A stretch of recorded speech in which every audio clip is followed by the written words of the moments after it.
Welcome to AK study notes. मैं अमित शुक्ला आपके अपने यूट्यूब चैनल में आप सभी का हार्दिक स्वागत करता हूं।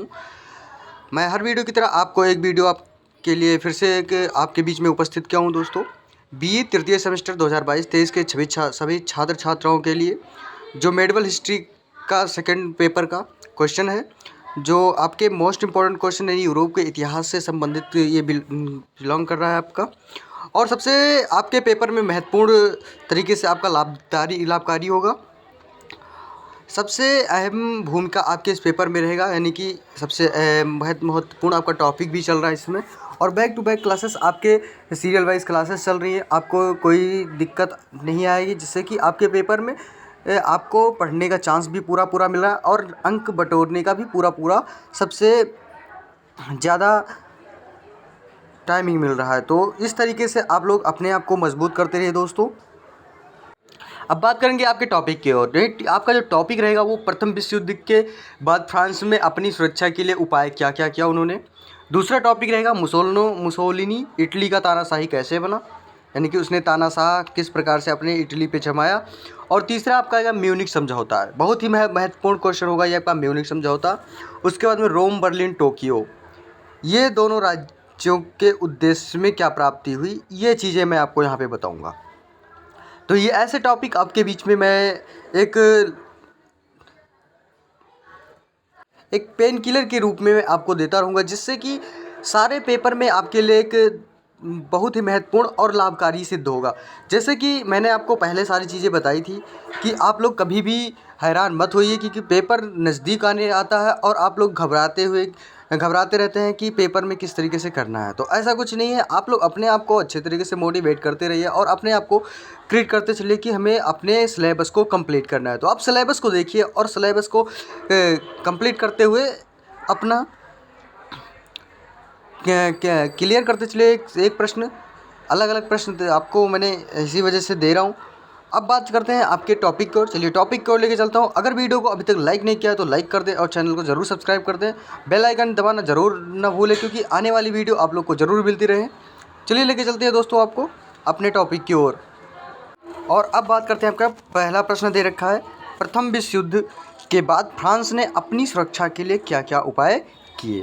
बहुत ही महत्वपूर्ण क्वेश्चन है आपके लिए, और ये सेशन भी आपका बहुत ही महत्वपूर्ण चलने वाला है। तो आप लोग वीडियो को अंत तक जरूर देखना ना भूलें, क्योंकि सारे प्रश्न आपको इसी में मिलने वाले, अलग से क्वेश्चन कुछ नहीं है, और एक ही वीडियो में मैं आपको सारी चीज़ें अपडेट करा दे रहा हूँ। और नेक्स्ट आपकी क्लासेस जो टॉपिक वाइज चल रही हैं, आप लोग अपना सिलेबस ज़रूर देखते रहिए, मेंटेनेंस करते रहिए कि आने वाले सारे पेपर में आपका सॉल्यूशन मिलता रहे और आपको आपके दिमाग में क्रिएट करता चले। अब उत्तर है आपका, प्रथम विश्व युद्ध के बाद अपने मित्र राष्ट्रों की सहायता से फ्रांस विजेताओं की पंक्ति में आ गया। यानी कि बात करें तो ये जो मित्र राष्ट्र हैं इनके, यानी कि प्रथम विश्व युद्ध के बाद में जो उनकी सहायता मिली थी फ्रांस के विजेताओं को, वो एक पंक्ति यानी कि एक लाइन के रूप में उनको मिली, और परंतु वह अपनी भावी सुरक्षा के लिए चिंतित थे। यानी कि वो अपनी सुरक्षा के लिए वो बहुत ही चिंता करते थे, चिंता का विषय भी बना रखे थे कि हमारी सुरक्षा किस तरीके से करनी है। अतः उसने मैत्री संबंधों एवं राष्ट्र संघ के माध्यम से अपने ध्येय को प्राप्त करने का प्रयास किया। यानी कि उसने अपनी, यानी मैत्री में क्या होता है दोस्तों, एक होता है संबंध, यानी कि मित्रता, यानी कि मित्रता से जोड़ने वाली, और अपने जो राष्ट्र संघ से माध्यम से अपने ध्यान को एक प्राप्त करने का प्रयास किया और निश्चय भी किया। इसके लिए उसने निम्नलिखित उपाय किए। कौन कौन से उपाय हैं, ये ही आपका बहुत ही महत्वपूर्ण होगा। पहला आपका हो जाएगा, जो उन्होंने पहला उपाय किया था वो 6 सितंबर 1920 ईस्वी को फ्रांस को बेल्जियम की संधि हुई। यानी कि उन्होंने फ्रांस और बेल्जियम की संधि में 6 सितंबर को ये सबसे बड़ा उन्होंने उपाय सूझा। और दूसरा आपका था 18 फरवरी 1921 को पोलैंड के साथ मैत्री संधि संपन्न हुई। यानी कि पहला उन्होंने बेल्जियम के साथ और दूसरा उन्होंने किसके साथ, पोलैंड के साथ किया। इस संबंध में कार ने लिखा, यानी कि कार हमारे जो महाशय ने, उन्होंने इस संधि में दोनों ने प्रत्यक्ष यानी ओपन और अप्रत्यक्ष परफेक्ट निर्णय किया। यानी कि उन्होंने कह रहे हैं अपने भाषा में कि इस संधि में दोनों ने प्रत्यक्ष और अप्रत्यक्ष निर्णय किया। प्रत्यक्ष रूप से दोनों एक दूसरे के राजनीति क्षेत्र में सहयोग की करेंगे। इस तरीके से फ्रांस ने अपनी जो फ्रांस अपनी सुरक्षा के लिए उपाय सोचे थे वो अपने आप को मजबूत कर रहे हैं। तो दोस्तों समझने की बात है कि उसने अपनी चालाकी से किस तरीके से ऐसे सिचुएशन में अपना राज्य को बढ़ाने की सोची और अपने को सुरक्षात्मक व्यवस्थाओं से देखने के लिए नज़रिया अलग चेंज किया। अब इस तरीके से उन्होंने प्रत्यक्ष रूप से दोनों एक दूसरे के राजनीतिक क्षेत्र में सहयोगी रहेंगे और अप्रत्यक्ष रूप से एक दूसरे के सैनिक सहायता करने का भी वचन दिया। यानी कि इस तरीके से दोनों ने वहाँ पे अपने आप को किस तरीके से मैत्री भाव से देखने का प्रयास किया। अब जर्मनी के विरुद्ध दो राष्ट्र तैयार हो गए, यानी कि जो जर्मनी यानी कि फ्रांस के बाद जर्मनी की जो लड़ाई चल रही थी उन्होंने अपने से दो राष्ट्र को तैयार कर लिया। पहला कौन सा था, पहला राष्ट्र कौन सा तैयार किया था, बेल्जियम, और दूसरा पोलैंड।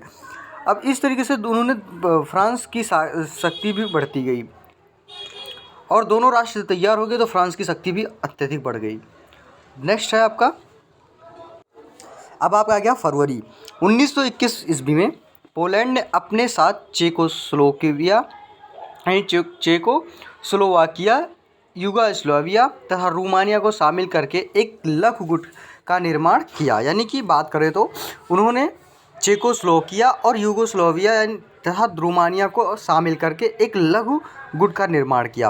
अब चौथा उन्होंने क्या उपाय बताया, 1922 ईस्वी में 10 वर्ष के लिए इंग्लैंड और फ्रांस के मध्य संधि हो गए। यानी कि 10 वर्ष के लिए 1922 ईस्वी में उन्होंने क्या किया, फ्रांस और इंग्लैंड के बीच में उन्होंने अपने आप को मैत्री प्रारंभ कर दिया। इससे जर्मनी को बहुत बड़ा धक्का लग गया। यानी कि जर्मनी जो था उसका, यानी कि एक एंटी प्रदेश जो मानते हैं हम लोग, उसको बहुत बड़ा आघात पहुंचा।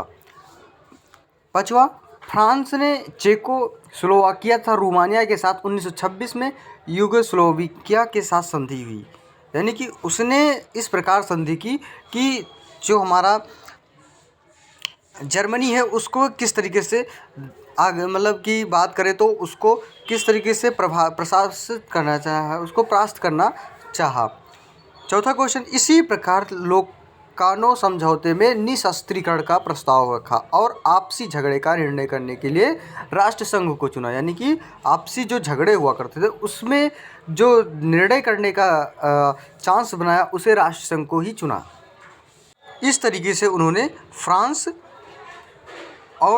के जो उपाय थे कुछ इस तरीके से उन्होंने अपने आप को मजबूत किया। अब नेक्स्ट क्वेश्चन आपका आ गया, सेकंड वाला आपका, मुसोलिनी इटली शाह का, यानी कि इटली का तानाशाह कैसे बना, बताइए इसको। नेक्स्ट आपका आ गया, आंसर आपका है कि प्रथम विश्व युद्ध की समाप्ति के बाद मुसोलिनी ने फसिस्ट दल की नींव रखी। यानी कि जो मुसोलिनी थे वो अपने फसिस्ट दल का एक नींव रखा। मुसोलिनी का योग्य नेतृत्व का फसिस्ट दल के उदय का कारण बना। मुसोलिनी भाषण देने की कला में प्रवीण था। यानी कि जो मुसोलिनी था वो भाषण देने की कला में एकदम योग्य था। उसने अपने भाषणों के द्वारा फसिस्ट दल के सिद्धांतों का बहुत अधिक प्रचार किया।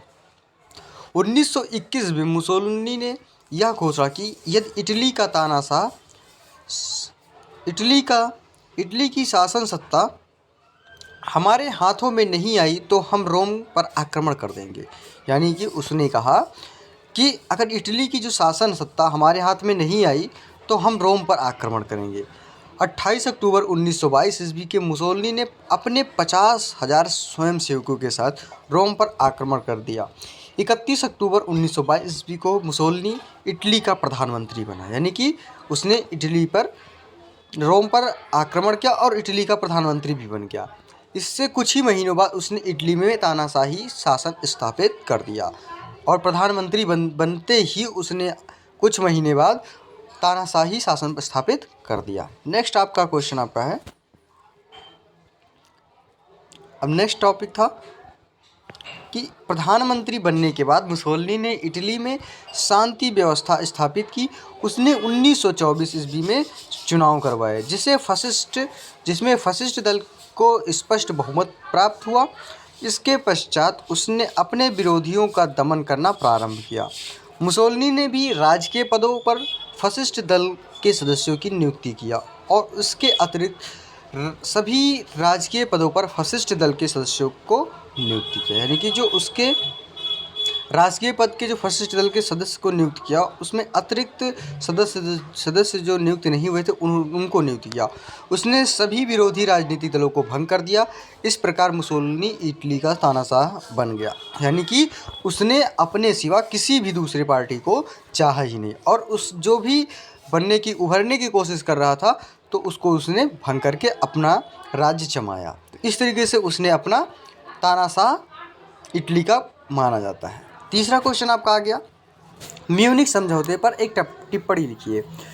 म्यूनिख समझौता क्या है? बहुत ही महत्वपूर्ण क्वेश्चन है दोस्तों, ये आपका वेरी इंपॉर्टेंट क्वेश्चन होगा, क्योंकि पेपर में सबसे ज़्यादा पूछे जाते हैं। आपके जो थर्ड ईयर में ज्योग्राफी ले रखे हैं हमारे छात्र हैं, उनके लिए ये वीडियो बहुत ही महत्वपूर्ण होगा, क्योंकि ये सारे पेपर में आने की ज़्यादा से ज़्यादा संभावनाएँ होती हैं। तो आप लोग एक सीरियल वाइज देखते चलिए, क्योंकि मैं आपको अलग अलग तरीके से मैं आपको वीडियो बना के डाल रहा हूं और आपको पढ़ने का एक मौका मिल रहा है, तो आप मौके को कभी मत गंवाइए। और अभी तक हमारे वीडियो को लाइक नहीं किया तो लाइक कर दे दोस्तों, और चैनल से अभी तक आपने सदस्यता नहीं ग्रहण किया तो सदस्यता जरूर ग्रहण कर ले, सब्सक्राइब जरूर कर दे, और जिससे कि हमारे आने वाले वीडियो आप तक पहुँच सके। उत्तर आपका आ गया, चेकोस्लोवाकिया के जर्मन नागरिकों ने सरकार के समक्ष ऐसी मांग रखी जिनसे स्वीकार करना उसके लिए असंभव था। यानी कि जो चेकोस्लोवाकिया था, उसने अपने सरकार से ऐसी मांग रखी जो स्वीकार करना उसके लिए असंभव था, परंतु हिटलर ने उनकी मांगों का समर्थन किया। यानी कि उस समय हिटलर की सरकार थी, उसने उनकी मांगों पे समर्थन किया और स्लोवाकिया की सरकार की चेतावनी दी कि यदि जर्मन नागरिकों की मांगें स्वीकार नहीं की गई तो जर्मन स्लोवाकिया पर आक्रमण कर देगा। अंत में इस समस्या को हल करने के लिए 29 सितंबर 1938 ईस्वी को जर्मनी के म्यूनिख नगर में 4 राज्यों यानी इंग्लैंड, फ्रांस, इटली व जर्मनी के प्रतिनिधियों का चेकोस्लोवाकिया म्यूनिख मसले पर सम्मेलन हुआ। यानी कि जो 4 राज्य थे उस पर उन्होंने एक सम्मेलन यानी कि एक सभा जुट किया, यानी इंग्लैंड, फ्रांस, इटली और जर्मन। परंतु इस समस्या से संबंधित देश चेकोस्लोवाकिया को और उसके समर्थक देश यानी कि रूस को इस सम्मेलन में नहीं बुलाया गया। इस सम्मेलन का मुख्य उद्देश्य यह था कि हिटलर एक साम्राज्यवादी नीति पर अंकुश लगा दिया जाए। परंतु इंग्लैंड और फ्रांस ने इस सम्मेलन यानी हिटलर के प्रति तुष्टीकरण की नीति अपनाई। 29 सितंबर 1938 ईस्वी को फ्रांस ने इस सम्मेलन में हिटलर की म्यूनिख में उपस्थित चारों देशों ने संधि पर हस्ताक्षर किए। यानी कि 29 सितंबर 1938 ईस्वी को म्यूनिख में उपस्थित चारों देशों ने एक संधि पर हस्ताक्षर किए, जिस म्यूनिख समझौता कहते हैं, जिसे हम क्या कहते हैं? म्यूनिख समझौता कहते हैं। समझौते का निर्णय क्या था, आइए आपको बताते हैं। समझौते में निम्नलिखित निर्णय लिए गए। कौन कौन से? पहला क्या था? सुडेटनलैंड पर जर्मनी का अधिकार दे दिया गया। नंबर 2, हिटलर ने आश्वासन दिया कि वह अब चेकोस्लोवाकिया के किसी भी भाग पर अधिकार नहीं करेगा। और तीसरा उसका क्या था? हिटलर ने चेम्बरलेन तथा दलादियर को यह वचन दिया कि सुडेटनलैंड लेने के पश्चात वह अन्य किसी प्रदेश पर अधिकार करने का प्रयास नहीं किया। तो इस तरीके से उसने समझौते पर निर्णय अपना दिया और इस पर हस्ताक्षर किया गया। यानी कि जो म्यूनिख समझौता हुआ, ये 3 समझौते उसका बहुत ही महत्वपूर्ण था। अब बात करते हैं रोम, बर्लिन, टोक्यो। इनकी नेक्स्ट क्वेश्चन आपका आता है। नेक्स्ट क्वेश्चन आपका आ गया, रोम, बर्लिन, टोक्यो धुरी किन राष्ट्रों के मध्य व किन उद्देश्यों की प्राप्ति के लिए हुई? मतलब यहाँ पे आपको रोम, बर्लिन, टोक्यो की धुरी है किन राष्ट्रों के मध्य व किन उद्देश्यों की प्राप्ति के लिए, यानी कि मध्य में और क्या उद्देश्य थे? उत्तर आपका आ गया, जर्मनी, इटली और जापान ने 6 नवंबर 1936 ईस्वी को एक संधि पर हस्ताक्षर किए। यानी कि जर्मनी, इटली और जापान ने 1936 ईस्वी में 6 नवंबर एक संधि पर हस्ताक्षर किए। इस प्रकार रोम, बर्लिन, टोक्यो धुरी का निर्माण हुआ। यानी कि रोम, बर्लिन, टोक्यो धुरी का निर्माण हुआ। ये रोम, बर्लिन, टोक्यो का निर्माण का उद्देश्य क्या था, आइए आपको बताते हैं। इस धुरी के निर्माण के लिए निम्नलिखित उद्देश्य थे। पहला क्या था? हिटलर की आक्रामक कार्यवाही से यूरोप के अनेक देशों में भय उत्पन्न हो गया था। ये देश जर्मनी के विरुद्ध गुटबंदी करने लगे, जिससे हिटलर अंतर्राष्ट्रीय राजनीति के अकेलापन महसूस करने लगा। यानी कि हिटलर जो था वो कुछ इस तरीके से उन्होंने देशों पर अपना जो भय उत्पन्न किया, तो गुटबंदी की वजह से उसने हिटलर पर अपना अकेलापन महसूस करने लगा। तो पहला उसने उद्देश्य ये रखी। दूसरा उद्देश्य क्या था उसका, कि उससे पहले उसने महसूस किया कि अंतर्राष्ट्रीय राजनीति में अकेलापन दूर करने के लिए, अपने उद्देश्यों को पूरा करने के लिए उसने समान विचारधारा एवं हितों वाले कुछ राष्ट्रों से मैत्री करना आवश्यक समझा।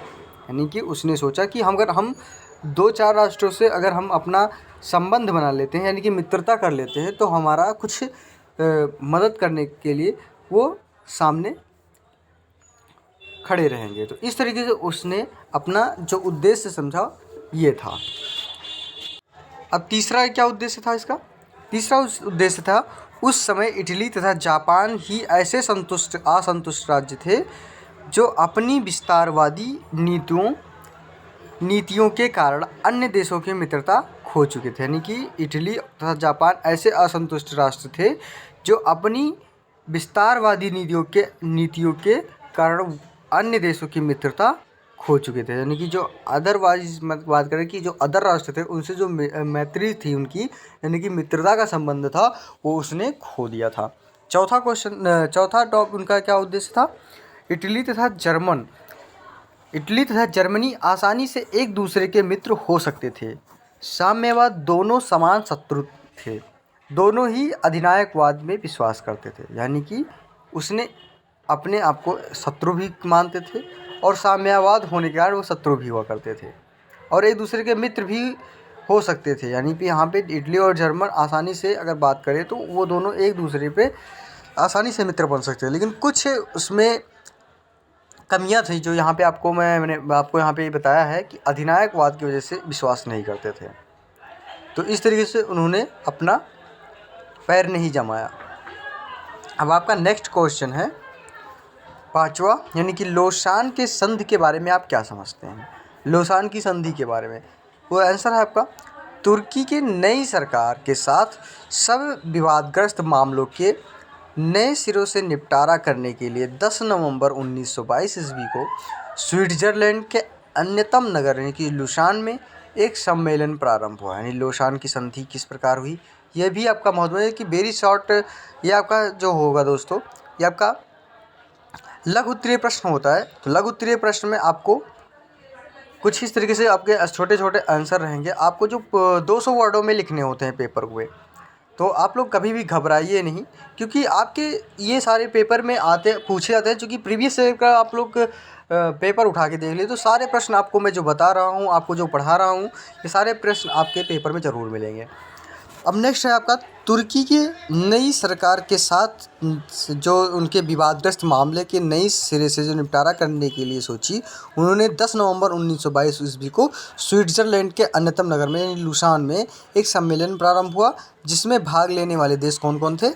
एक तो पहला था ब्रिटेन, फ्रांस, इटली, यूनान, जापान, अमेरिका, रूस, रोमानिया और युगोस्लाविया तथा तुर्की थे। बहुत वाद विवाद के बाद 15 जुलाई 1923 ईस्वी को एक संधि पर हस्ताक्षर हुआ, जिसे हम क्या कहते हैं दोस्तों? लोसान की संधि कहते हैं। इसमें आपका सबसे महत्वपूर्ण क्या है दोस्तों? 10 नवंबर 1922 ईस्वी को स्विट्जरलैंड के लोसान नगर में, यानी कि कौन कौन से देश आए थे इसमें? ब्रिटेन, फ्रांस, इटली, यूनान, जापान, अमेरिका, रूस, रोमानिया और युगोस्लाविया तथा तुर्की थे। यहाँ पे आपका इस संधि के अनुसार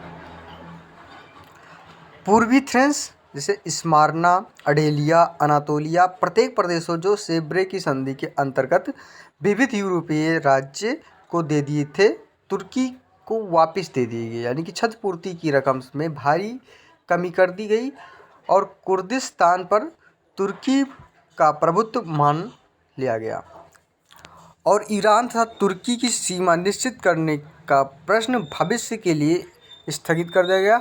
सेब्रे के संधि द्वारा वालपोरस और डिडेनस के जल डमरू मध्य पर अंतर्राष्ट्रीय नियंत्रण कायम किया गया था।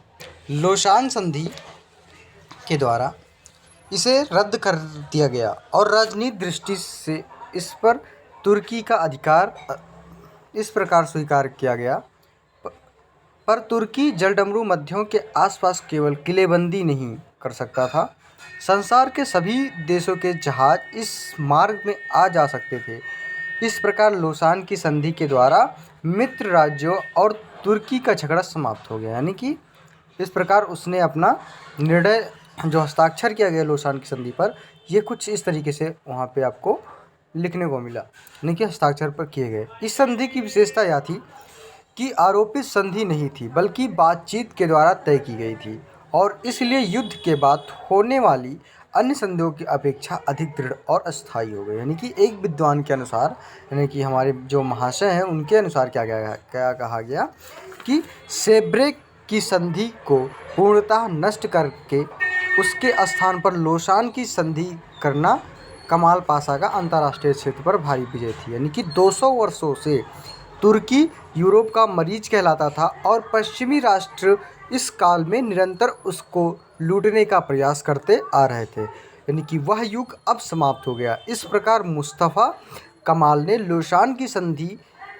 कर सेब्रेक की संधि का कलंक धोया। इस संधि के द्वारा कैप्चुलेशंस को अंतिम रूप में दफना दिया गया और तुर्की पर लगाए गए सारे प्रतिबंध आर्थिक समाप्त कर दिए गए। यानी कि उसकी सेना पर अब कोई प्रतिबंध ना रहे। तो इस तरीके से उसने अपना जो लोसान की संधि बनाए को अपनाई गई। जो लोसान की संधि पर हस्ताक्षर किए गए, तो ये सारी चीज़ें यहाँ पे आपको उसको बताया गया। तो दोस्तों, आपका ये वीडियो यहीं तक रहा और मैं अगली वीडियो के साथ आपको जिनेवा प्रोटोकॉल के बारे में बताएंगे और तुर्की के जो पुनर्निर्माण था, यानी कि मुस्तफ़ा कमाल का योगदान था, वो चीज़ें मैं आपको यहाँ पे बताऊँगा। तो दोस्तों, मैं अगली वीडियो के साथ ज़रूर उपस्थित होऊंगा और आपको इसका PDF चाहिए तो हमारे यूट्यूब चैनल के डिस्क्रिप्शन बॉक्स में हमारे टेलीग्राम चैनल का लिंक दिया गया है, तो वहाँ से आप लोग हमारे टेलीग्राम से जुड़कर PDF प्राप्त कर सकते हैं। अभी तक दोस्तों वीडियो आप लोग को अच्छी लगी हो तो लाइक कर दे और चैनल को ज़रूर सब्सक्राइब कर दे, जिससे आने वाली वीडियो आप लोग तक पहुँच सके। तो इसी के साथ दोस्तों, जय हिंद।